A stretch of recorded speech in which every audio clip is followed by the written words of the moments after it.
এ পুরো গ্রামে মুসলমান সমাজে শুকর জবাই হয়? গাঁজা পাওয়া যায় কিনা? হ্যাঁ, দেখছেন ওই বুজুর্গরও একই অবস্থা হয়েছে। আর হাসতেছে, আবার হাসতেছে, এরা কমেডি বুজুর্গ।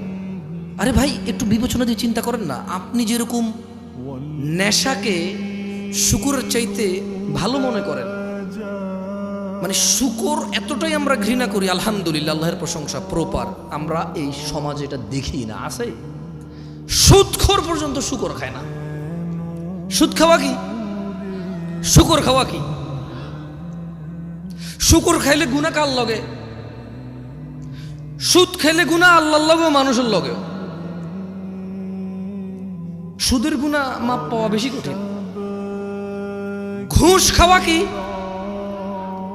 শুকর খাওয়া কি? শুকর খাইলে কার সাথে গুনাহ, আর ঘুষ খেলে কার কার সাথে গুনাহ? আল্লাহ এবং মানুষের সাথে। মানুষের হক খাইছে সে, আমি বুঝাতে পারি নাই। তো এই দেশে ঘুষখোর আছে?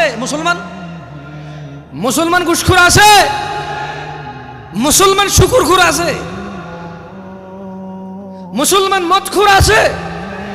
মুসলমান শুকুরখোর আছে?